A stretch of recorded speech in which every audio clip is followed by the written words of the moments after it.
31 degrés à Ménotin, Kindono et Kourounou. Mesdames et messieurs, bonjour. Les titres.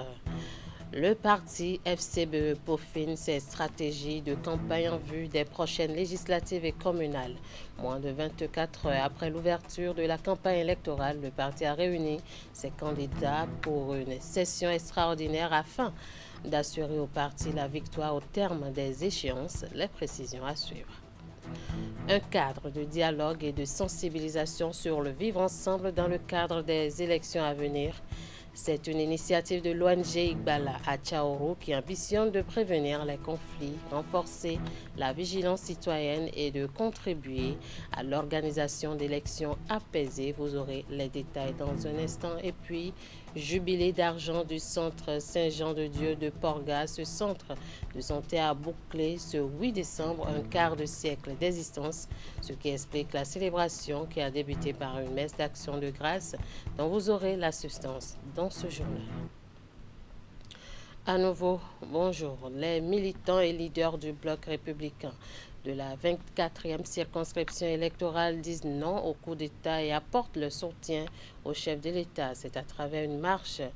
La marée humaine qui a pris départ de Zanyanado a échoué à la maison des jeunes de Koves. Dans leur mouvement, militants, responsables et autres acteurs des diverses couches socio-professionnelles scandaient des slogans hostiles à toute idée de déstabilisation de la République. Et met Hélène Amoussou, Georges Onoda. Après la tentative de coup d'État déjouée, les mobilisations citoyennes continuent. Très remontés et profondément indignés, les militants et sympathisants du bloc républicain de la 24e circonscription électorale l'ont fait savoir à travers une marche venue des 5 communes de ce recoupement électoral. Ces cavaliers et cavalières ont envahi les rues de Zanyanando pour dénoncer ce qu'elles qualifient de graves menaces pour la stabilité du pays. Toute la 24e circonscription s'est mobilisée pour une marche gigantesque pour encourager nos forces de défense qui ont su être républicaine pour sauver donc la nation et pour dire non par rapport à cet événement qui aurait pu basculer le Bénin dans une autre dimension. Vous le savez bien, lorsqu'il y a coup d'État dans un pays, tous les projets de développement s'arrêtent. C'est le qui-vive permanent et notre pays n'a plus besoin de ça aujourd'hui. Brandissant des pancartes et scandant des slogans, les manifestants partis de la devanture de l'hôtel de ville de Zanyanando ont échoué à la maison des jeunes de Kove où des messages d'exhortation à la paix puis au respect de l'ordre constitutionnel ont été délivrés. Nous sommes là pour célébrer une victoire, célébrer l'âme du peuple béninois, célébrer notre président, notre cher président, Patrice Guillaume Talon. Vous l'avez appris, il était au front. Il a bravé les armes pour nous, chef d'État. Il aurait pu se réfugier chez lui. Mais il a été au front, de bout en bout. Les populations de la 24e circonscription réaffirment leur soutien indéfectible de tous les temps, sans faille et sans condition, au chef de l'État, le président Patrice Talon, à son gouvernement et à toutes les institutions de la République. J'ai également noté que vous avez exprimé l'admiration de tout le peuple pour nos forces de défense et de sécurité qui sont restées loyales à la République et ont défendu les... Grand rassemblement des républicains de Zakota, Zobodo, Menwenri, Zanyanando et Kove. L'occasion est mise à profit. Candidats aux législatives ainsi qu'aux communales ont été présentés. Ces hommes et femmes positionnés pour ces différentes consultations électorales ont été investis. Ils doivent désormais mouiller le maillot au nom du parti pour prouver qu'ils méritent la confiance placée en eux par les responsables de la formation politique. À Wenki, c'est une délégation du parti Union progressiste qui a organisé cette marche intervenue pour dénoncer toute aventure putschiste. La manifestation est aussi le canal choisi par les organisateurs pour réaffirmer leur attachement à la démocratie ainsi que leur soutien au président de la République. On retrouve Imette Hélène Amoussou et Georges Odona.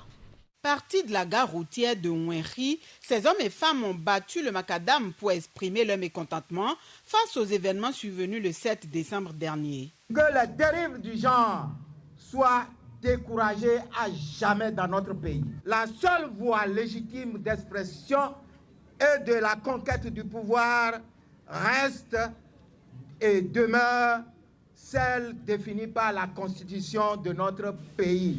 Majoritairement membres de l'Union progressiste, le Renouveau ainsi que leurs supporters, les marcheurs par la même occasion saluent l'engagement, la loyauté et louent la bravoure des forces armées béninoises. Ils apportent leur soutien au président de la République, de même qu'à son gouvernement. Au centre des jeunes et loisirs, point de chute de la marche, les responsables de l'UPR dans la localité ont délivré des messages au nom des citoyens de Wenri.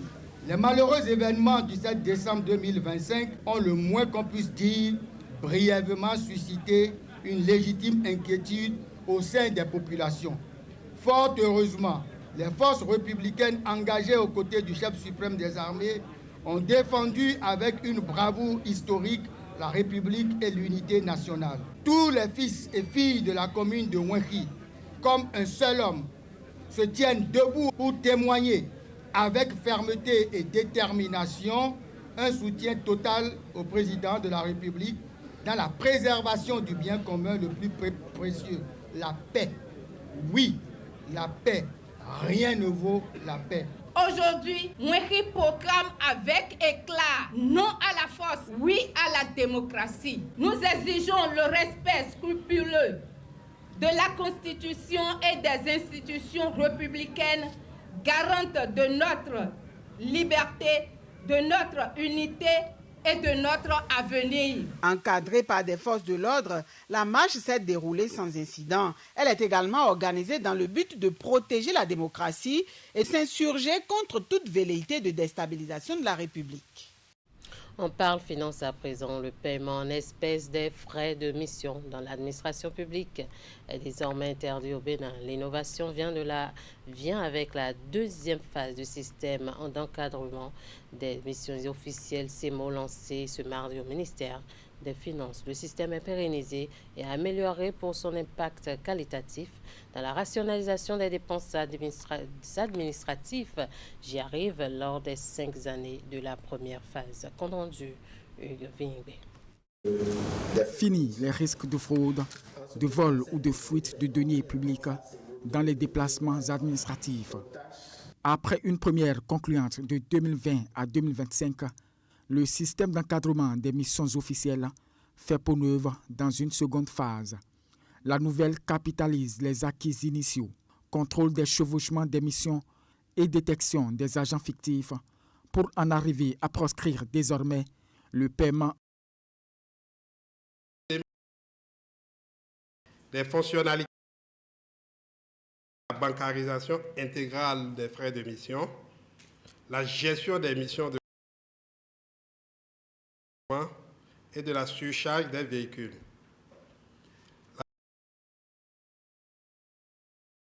Ainsi que la mise à jour automatique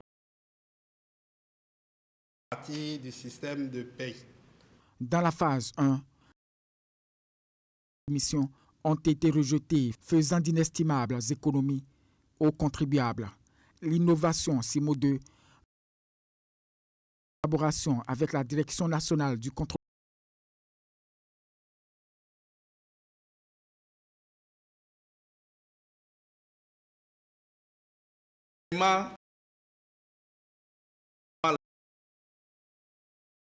une fois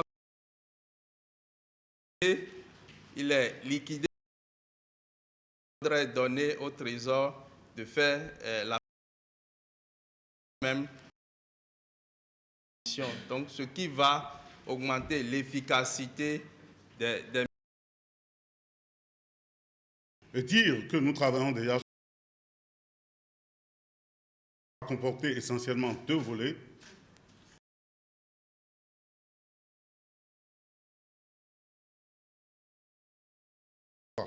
Je voudrais parler également du deuxième volet qui est important,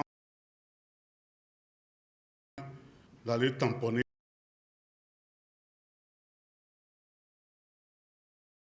l'exécution des dépenses publiques. Preuve de et discipline.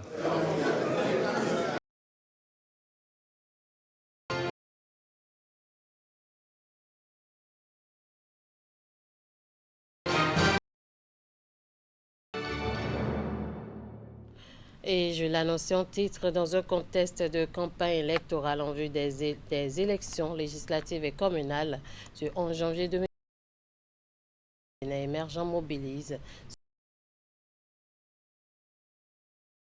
du parti ce vendredi au la Nation à Cotonou, une session extraordinaire qui a réuni ses candidats des 24 circonscriptions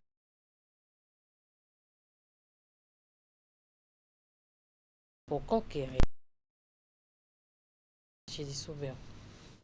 C'est un briefing de mission avant l'assaut. Tel un commandant, le chef du parti Force Cori pour un Bénin, membre du secrétariat exécutif national, rencontre les têtes de liste électorale des assises qui interviennent à l'aube de la campagne électorale. 2026 va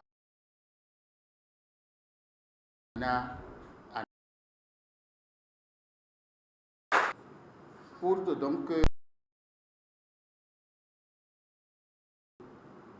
il nous faut nous organiser.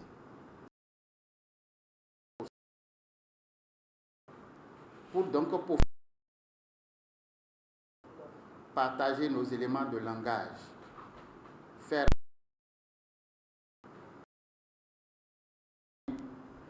que nous puissions réussir les 2 semaines de campagne. Étant explicité, Paul Ronquet décline les stratégies à mettre en œuvre. Il met l'accent sur combattre dans un esprit favorable. Camarades, notre défi ou les défis à relever au cours de cette campagne, c'est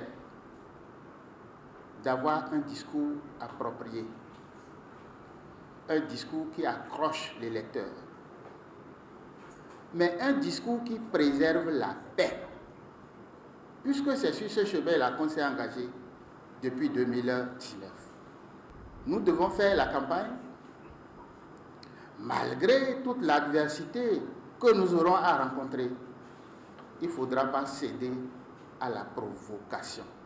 Exhortation à la mobilisation pour la victoire. C'est également la quintessence de l'allocution du président d'honneur du parti. Pour rappel, la FCBE a occupé la 3e marche à l'issue des communales de mai 2020 avec un taux de suffrage exprimé de 14,98%. Une performance que le parti ambitionne améliorer. L'Union islamique du Bénin a organisé ce vendredi 26 décembre à son siège à Cotonou une séance de prière pour la nation béninoise.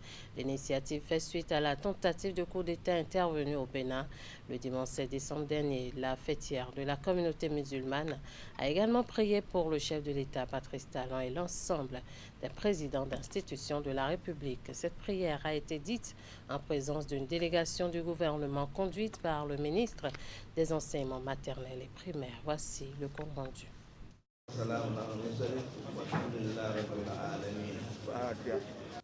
C'est un moment de recueillement et de foi placé sous le signe de la paix, de la gratitude et de l'union nationale.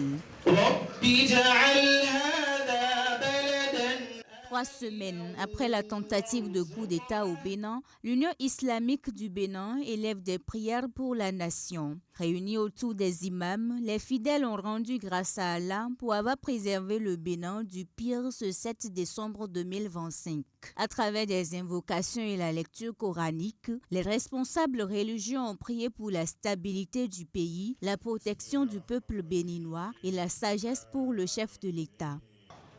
L'Union islamique du Bénin réaffirme en cette assemblée empreinte de gravité spirituelle sa condamnation ferme et sans ambiguïté de toute tentative de putsch, de toute recherche du pouvoir par la force et de toute action qui sème la fitna au sein de la nation.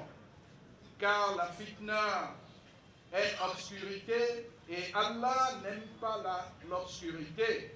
Entité fêtière de la communauté musulmane, l'Union islamique du Bénin a saisi cette occasion pour appeler à la cohésion sociale et au vivre ensemble. 5 ministres du gouvernement apportent leur soutien à l'Union islamique au nom du chef de l'État. Nous avons traversé une période difficile. Dieu, avec sa miséricorde, a su protéger le Bénin. Nos invocations est qu'il ne cesse jamais de nous protéger. Nous sommes en train de faire face à un autre événement, les élections générales. La campagne a démarré déjà depuis ce matin à 0 heure. Le souhait du gouvernement est que chacun de nous, une fois retourné sur nos lieux respectifs, nous continuons de prier pour que cette période-là se déroule dans la détresse et que nous ne connaissions point de difficultés. Par ce acte de foi et de citoyenneté, l'Union islamique du Bénin réaffirme son attachement à la paix, à la stabilité et à l'union nationale. Une dynamique nationale de paix prend racine à Tchaourou dans le département du Borgo. Le festival du Vivre Ensemble et du Pacte communal pour des élections pacifiques en 2026 a été officiellement lancé ce mardi 23 décembre, porté par l'ONG Igbala avec l'appui financier du Fonds canadien d'initiative locale. Elle vise à promouvoir la paix, la cohésion sociale, la non-violence électorale en mobilisant les jeunes, femmes, autorités locales ainsi que leaders religieux et traditionnels. Les précisions. Promotion de la paix et du vivre ensemble s'invite au cœur de l'actualité à l'approche des échéances électorales de 2026. Ce mardi à Tchaourou, acteurs de la société civile, jeunes, femmes leaders religieux traditionnels prennent part au lancement officiel du festival du vivre ensemble et du pacte communal pour des élections pacifiques. Une initiative qui se veut avant tout préventive dans un contexte où la cohésion sociale demeure un enjeu majeur du processus démocratique. Votre présence ici aujourd'hui témoigne en soi un acte fort en faveur de la paix, la cohésion sociale et du dialogue. Elle montre que, malgré nos différences d'âge, de religion, de culture ou d'opinion, nous partageons une conviction commune, celle de la paix. À l'approche des échéances électorales de 2026, nous avons fait le choix, à travers ce projet, de prévenir que de guérir, de dialoguer plutôt que diviser, et de mobiliser les forces positives de nos communautés. Porté par l'ONG Igbala, ce projet s'inscrit dans une dynamique de prévention des conflits électoraux à la base. L'objectif principal est de renforcer les capacités des communautés afin qu'elles deviennent elles-mêmes des actrices de paix et de stabilité sociale. Cet événement n'est pas une simple rencontre festive, il est un acte fort, un message collectif et surtout un engagement citoyen pour préserver la paix. En tant qu'ambassadeurs, ambassadrices de la paix, nous nous engageons à rester des ponts entre les communautés, des relais de confiance entre les jeunes, les femmes, les leaders religieux et traditionnels, les autorités locales. Cette démarche citoyenne de l'organisation non gouvernementale Igbala ambitionne de contribuer à l'organisation d'élections communales apaisées en 2026 dans la commune de Tchaourou, dans un climat de respect mutuel et de cohésion sociale.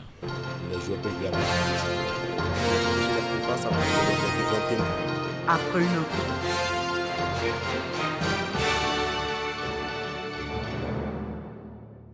Dans la suite de cette édition, les modèles de Djougou sont à l'honneur. C'est à travers un défilé de mode que les différentes collections ont été présentées à un public composé notamment de meilleurs écoliers au CEP 2025 dans la Donga. L'initiative est portée par le directeur départemental du tourisme, de la culture et des arts de l'Atakora Donga et vise à permettre aux créateurs et stylistes de se révéler. Abdou Sabi Idrissou pour le compte rendu. Le prince qui vient pour la princesse. Oh là là. La salle de conférence de American City est le théâtre d'un défilé de mode époustouflant. Applaudissez s'il vous plaît la combinaison de la couleur du tissu avec certaines couleurs du chapeau. Le stade du ciné. Hey, attention, applaudissez s'il vous plaît. En ovation très fort. Les mannequins défilent avec élégance et finesse, mettant ainsi en valeur les créations d'un styliste local. Le public est sous le charme des différentes collections présentées. Le ministère du Tourisme, de la Culture et des Arts a consacré le mois d'octobre comme mois de la mode. Nous ne pouvons pas rester en marge. C'est pourquoi chaque année, quelle que soit la période de l'année, nous essayons d'organiser un défilé de mode pour donner l'occasion à nos stylistes d'exposer leur savoir-faire et leur création. C'est ce qui nous réunit ce soir. Ce défilé de mode coïncide avec l'activité relative à la sortie découverte à caractère touristique organisée au profit des meilleurs écoliers au CEP 2025 dans le département de la Donga. On a voulu qu'ils participent à cette soirée pour éveiller en eux l'amour de la créativité. Parce que désormais, les études académiques seules ne suffisent pas. Il faut que, en plus des études académiques, que l'enfant ait quelque chose de métier, que quelque chose de professionnel qui pourra lui permettre de vivre en attendant peut-être que ces diplômes académiques ne lui ouvrent une voie qui va lui rapporter de l'argent. La direction départementale du tourisme, de la culture et des arts de la Takora et de la Donga offre ainsi un moment de divertissement, de détente et de découverte à ses apprenants.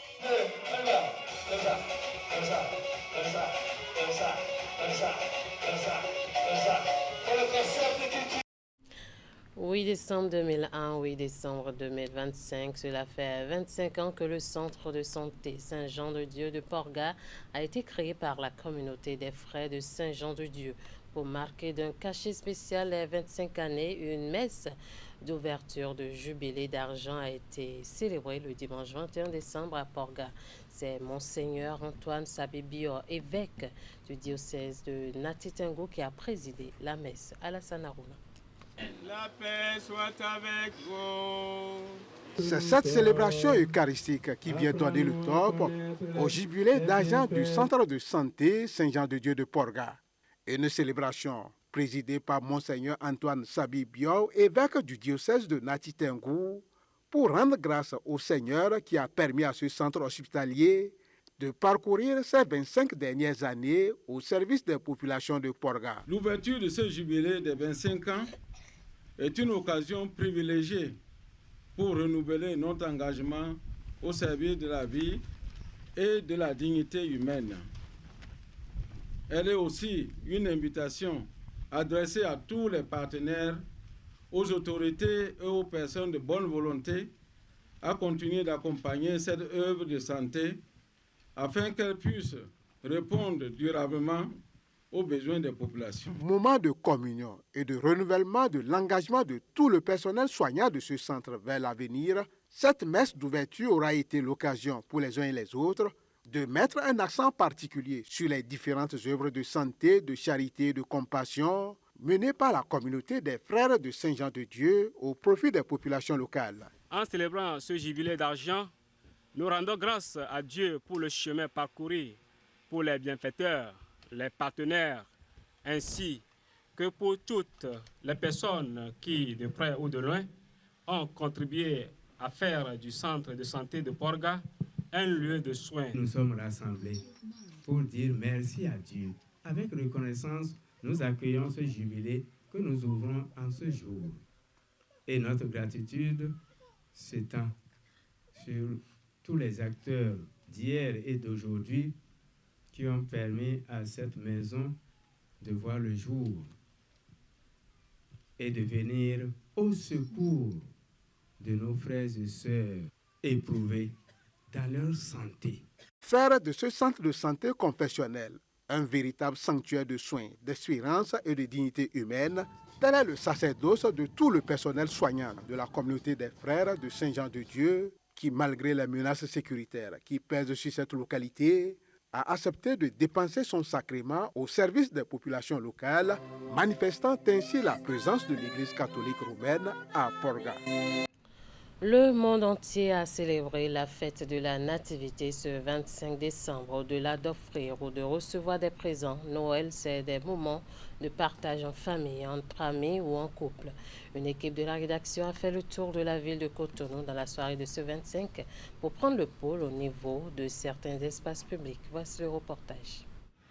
Ici, à la plage, derrière l'esplanade de l'Amazone, premier point de chute de notre sortie, c'est un nombre impressionnant de personnes, contrairement aux autres jours que l'on peut apercevoir près de l'eau pour pouvoir profiter de ce jour de Noël, censé être un jour de partage, de communion et de vivre ensemble.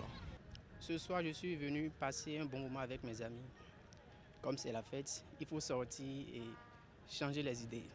Ouais, l'ambiance, elle est superbe. Je suis avec les amis. Nous buvons, nous mangeons.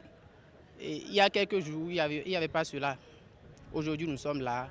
Il y a du monde, ça veut dire que les gens sont sortis fêter normalement. Je suis venu avec la famille pour d'abord prendre un peu de l'air. On a fait quelques petites manifestations à la maison, donc il faut venir se récréer. On est venu à la place Amazone. Eux, ils sont en train donc de suivre une manifestation là-bas. Moi, j'ai décidé de faire un tour à la plage pour prendre de l'air.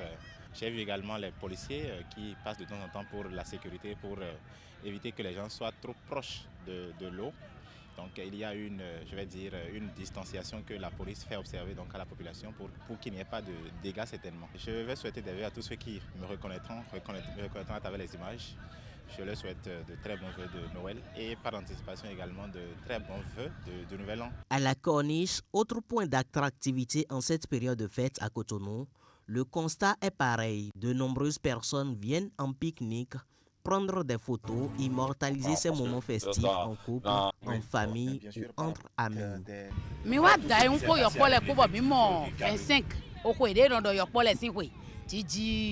Jésus Christ ton si flinzan ou emi wa plage ro mini yi joron bodu nu bo jaya po yo pole po file de wa ya you know you don't feel it petit Paris e ma ye jira filo do na mi bo evo ni ndo mo lo anu bo freje come yanze enyo mayon you know c'est magnifique. Je suis venu avec mon épouse pour voir comment les choses se passent. Mais comme impression, je dirais que les choses se passent dans un climat de paix et de joie. La fête de Noël, ça se passe très bien. Les enfants sont contents. Beaucoup viennent avec leurs enfants. Tout se passe très bien quand même. L'ambiance, c'est beau. Que ce soit ici à la Corniche ou les autres endroits que nous avons pu visiter aujourd'hui, une chose est sûre et palpable. La fête de Noël se passe très bien, comme vous avez pu le voir sur ces images, et chacun essaye de graver de bons souvenirs dans sa mémoire pendant que l'année 2026 se prépare tout doucement. Pendant ce temps, certains travailleurs restent mobilisés en cette journée particulière de célébration. Une autre équipe s'est rendue dans l'hôpital de zone de Menontin pour observer comment ces professionnels de la santé sacrifient ces moments festifs afin de veiller sur les patients. Voici le reportage que nous proposent Firmin Danan et Hugues Vingbe. Aux urgences, ce médecin est en pleine consultation. À quelques pas de là, au service de la pédiatrie, s'observe également une animation des jours ordinaires. Ici, à l'hôpital de Menontin, plusieurs départements demeurent fonctionnels en ce jour de célébration de la Noël. C'est le boulot qui est comme ça, je vais vous dire. Nous sommes dedans comme ça. Si nous prenons de repos, nous partons fêter. Les gens seront vides. Ces femmes et hommes expliquent que leur engagement dépasse le simple cadre d'un emploi. Ils ressentent une responsabilité envers leurs patients, convaincus que la santé ne fait pas de différence entre un jour férié et un jour qui ne l'est pas. C'est un plaisir pour moi d'assurer le service ces jours de fête. C'est une façon de manifester toujours la fête de Noël avec les enfants, leur apporter des soins de qualité, être avec eux. C'est vrai que la fête, c'est la manifestation de l'amour. Et l'amour, c'est tous les jours qu'on le démontre. Ce n'est pas un jour particulier, un jour spécial. Donc ce jour-là, travailler aussi, c'est une façon de manifester. Moi c'est ma conception. Cette mobilisation constitue la véritable face cachée des jours de fête, celle de la continuité du service public et du dévouement au cœur des réalités sanitaires. Et voilà qui met fin à ce 13h au Bénin. Merci de nous avoir suivis. Merci à toute l'équipe de rédaction, de réalisation et de diffusion. Passez un très bel après-midi en compagnie des programmes de Canal 3 Bénin. Et bon week-end à vous.